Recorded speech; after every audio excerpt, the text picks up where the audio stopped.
Congressman Ronny Jackson catching up with us very quickly as he has a little bit of time off and going around his area here in the Panhandle and Wichita Falls and beyond.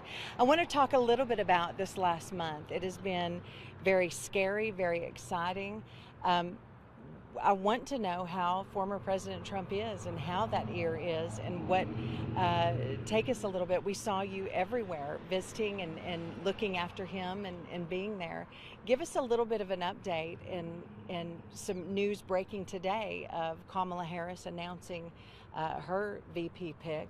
I just wanted to get a little bit of a feeling of what things have been like for you in this latest news in the last month.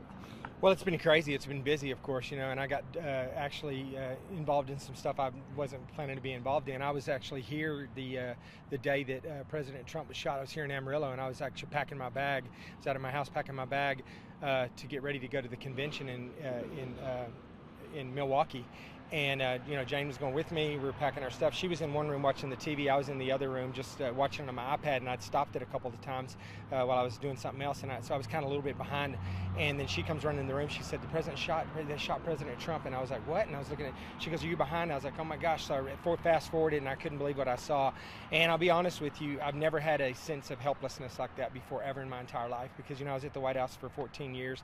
That was my job, to train for what happens if the president, gets shot, or, an IED hits a motorcade or something horrible like that happens.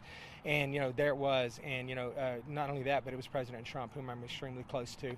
And so I just felt this overwhelming sense of helplessness, and I just wanted to get out of here as fast as possible and get to wherever he was at. So I called my chief and I said, just get me out of here right now. And he goes, where are you going? I go, I don't know, just get me out of here, get me to Dallas, and we'll figure out where he's going. I got to marry up with him wherever he's at. And so we did. I got on a flight out of here pretty quickly, went straight to Bedminster, got to Bedminster about 3:30 in the morning that morning. Saw the president early the next morning. His ear's good.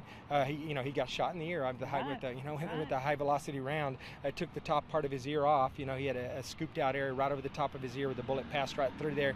It was bleeding a lot. I bandaged it up.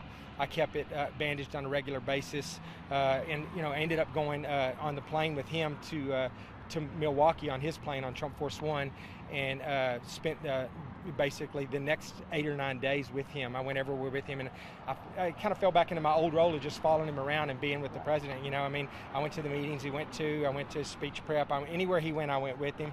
And I went to to Grand Rapids with him, and from there went back to Bedminster, then to Grand Rapids, and then back to Palm Beach. And it was just good to be around the team again and to be kind of in the inner circle again. And I was glad I was there.